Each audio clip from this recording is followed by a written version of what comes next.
on the phone. It's a pleasure to welcome to the program one of the guys involved in my favorite Occupy Wall Street feed. I'm talking about the other 99, Tim Pool. Tim, welcome to the program. Hey, how's it going?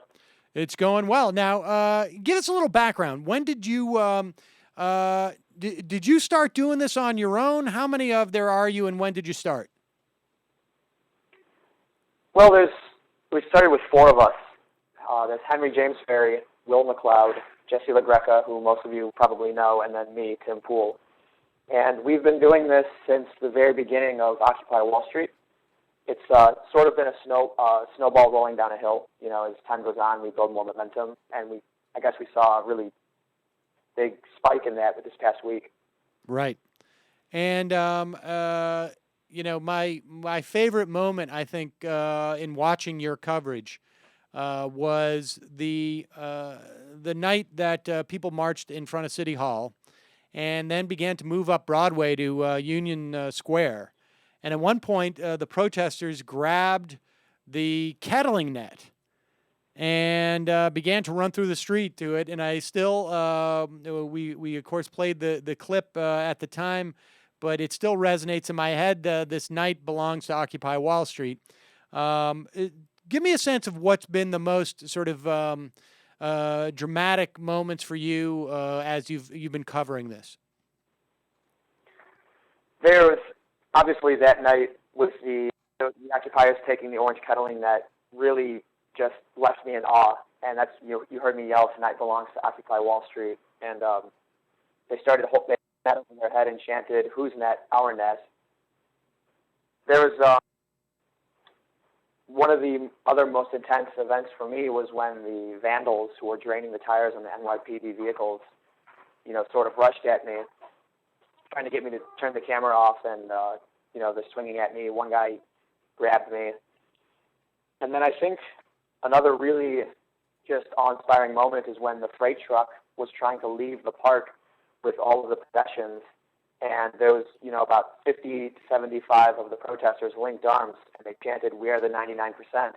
And the police were pushing on the crowd with the barricades, trying to break them apart, and they couldn't do it. And the freight truck actually had to back up and retreat. It was, everyone cheered in victory. Tell me, what is your agenda? I mean, how do you perceive yourself? Are you a reporter? Are you an activist? Is there something in between? I mean, what you're doing is a relatively new phenomena in media, to be live streaming like this with so few bars to entry. How do you perceive yourself? I perceive myself as an activist. I've always perceived myself as an activist. I'm doing this for transparency, which I feel is really the most important thing when it comes to, policy and historical events. Too often, or actually it's a fact, that history is written by the winners. And on Tuesday and Thursday, that just wasn't true. History was just written on the live broadcast through my point of view. And I mean, I think that's a very interesting point, because I think this, Occupy Wall Street, in many respects, the documentation that you do and the media that the movement itself puts out is redefining how it can, the entire, both the process and the story simultaneously. I mean, it's interesting to me because, when Occupy Wall Street first started, it got very little media coverage, but managed to grow despite the fact that it wasn't getting the traditional media coverage because they were putting it out themselves. Now, when you started, what were your hopes? I guess I really didn't have any. We started working on a way to do a live broadcast, and I found the Ustream mobile app, and I thought, hey, that's really easy to do. I can just point my cell phone. And the original intention was we were going to have a bit of political theater where Henry would do his conversation with the 1%. But, we saw an arrest happen, and action started happening, and so it quickly changed to spontaneous, on-the-ground reporting. using a live broadcast that people could just, see what's happening and decide for themselves. And did you is that what you're using? Only an iPhone? Is that it? Well, I'm actually using a Galaxy S2, but yeah, that's about it. What's a Galaxy X2? It's a Galaxy S.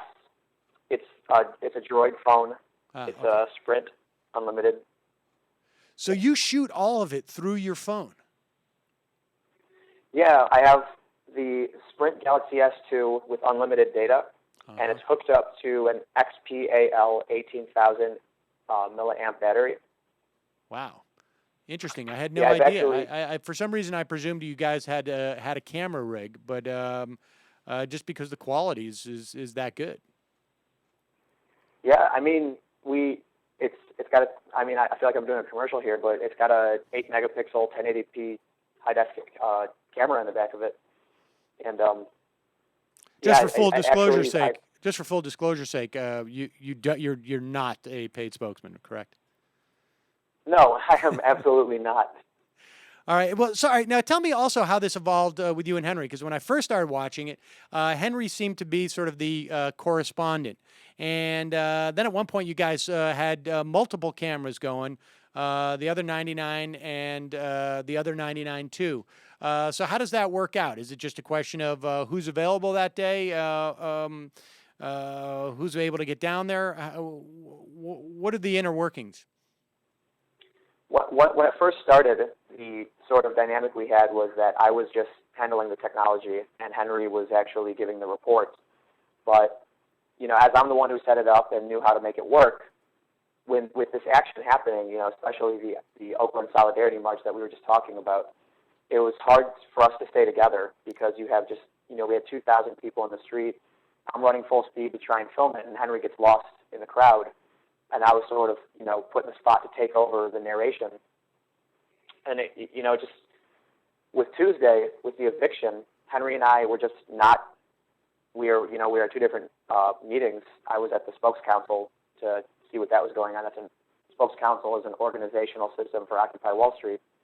So when the eviction started, I was by myself, and I had to do the reporting on my own. And so with the success from that, and everyone sort of clamored to keep the stream going, Henry decided to use a second channel for the other 99. And so we actually ended up with two, with multi-view from, on the ground. You can actually switch back and forth when you're on our channel. And you, your feed, I believe it was on the certainly last Thursday, was picked up by multiple sort of mainstream media outlets, corporate media outlets. Yeah, Tuesday as well. We were on Al Jazeera, Time.com. I also heard that we were on Reuters.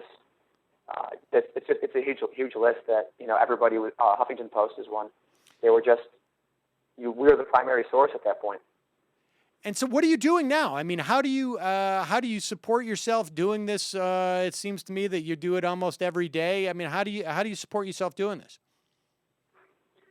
Well, initially, I was living off of my savings, but people had made contributions to the other 99 since day one, and that provided us with the resources to be on the ground providing this coverage. And with the recent exposure we got since the eviction to the sort of reclamation of the park, our donations have increased significantly. And so, what's next for you guys? Do you continue to do this coverage? Are you are you helping? I've watched other streams, frankly, and I've just wished that you guys had trained them, because I think what you both do quite well, from my experience at least viewing, is you are fairly measured in your coverage. You're fairly careful to clarify when you've witnessed something or when you are, sourcing the information you get, so that we know the LRAD sticks out in my mind, that you had multiple sources telling you that they had seen it, and you made it clear that that was the case.